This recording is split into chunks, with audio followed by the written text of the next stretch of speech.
මේ ආනයනය කරපු වාහන வாகனங்களை இறக்குமதி செய்து துறைமுகத்திலிருந்து வெளியில் கொண்டு வருவதற்கு 90 நாட்கள் எடுக்கின்றன. அதற்கிடையில் 3% வரியும் அறவிடப்படுகின்றது. இது காத்திருப்பு கட்டணமாக அறவிடப்படுகின்றது. குறைந்தது 5 மாதங்கள் ஆகின்றன வாகனம் ஒன்று வெளியில் வருவதற்கு. அதற்கிடையில் பல்வேறு வரி விதிப்புகளினால் மொத்தமாக 110% வரை வரி செலுத்த வேண்டிய தேவை காணப்படுகின்றது. இதில் ஏதேனும் திருத்தங்கள் மேற்கொள்ள எதிர்பார்த்திருக்கின்றீர்களா?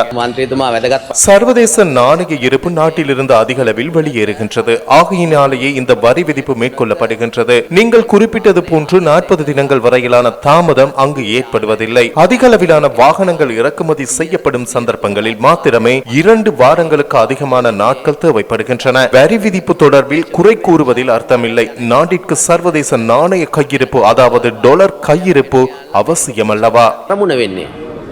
ගරු නියෝජනතුමා ස්තුතියි. නමුත් මම ඔබතුමාට පැහැදිලි කරේ රටේ අවසානයේ මං කිව්වේ මේක යන්නේ අවසානයේදී வாகனයක් මිලදී ගන්න යන පාරිභෝගිකයට තමයි මේක බලපාන.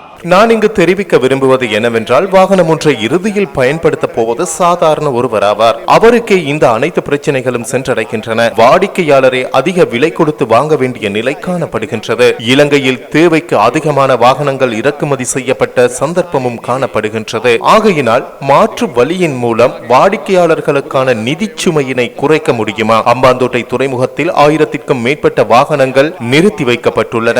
2 வருடங்களுக்கு அதிகமான காலம் கிடப்பில் காணப்படுகின்றது. இந்த வாகனங்கள் அனைத்தும் சொகுசு வாகனங்களாகும். இதற்கு எங்களுடைய நாட்டில் உள்ள டாலர்களே அதிகமாக செலவிடப்பட்டுள்ளன. இதற்கான முகவர்கள் துபாயில் உள்ளனர். ஜப்பான், ஆஸ்திரேலியா உள்ளிட்ட பல நாடுகளில் இருந்து இந்த வாகனத்தை சேமித்துள்ளனர். இதனை ஏலத்தில் விடுத்தாவது பணத்தை தேடிக்கொள்ள வேண்டும், அல்லது நீதிமன்ற நடவடிக்கைகளின் வாயிலாக வேண்டும். இதனை அங்கிருந்து வெளியேற்ற வேண்டும். கடலுக்கு அருகில் வைத்துக் கொண்டு அனைத்து உதிரி பாகங்களையும் நாசம் செய்வதற்கு நடவடிக்கை மேற்கொள்ள வேண்டாம். தற்போது இதற்காக துறைமுக கட்டணமும் அறவிடப்படுகின்றன. இன்னும் சிறிது காலங்கள் அங்கு அந்த வாகனங்களை வைத்திருந்தால் ஒரு வாகனத்தையும் பயன்படுத்த முடியாது போய்விடும்.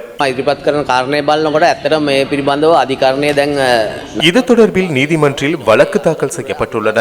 இந்த நிலையில் ஏதேனும் தீர்மானம் ஒன்றிற்கு வருமாறு நீதிமன்றம் அறிவித்துள்ளது. நிதி அமைச்சின் வாயிலாக அதற்கான சுற்று நிருபமும் அனுப்பி வைக்கப்பட்டுள்ளது. நீதிமன்ற நடவடிக்கைகளுக்கு உட்படுத்தப்பட்டுள்ளமையினால் இதற்கு மேலதிகமாக இங்கு கதைப்பது பொருத்தமானதாக அமையாது.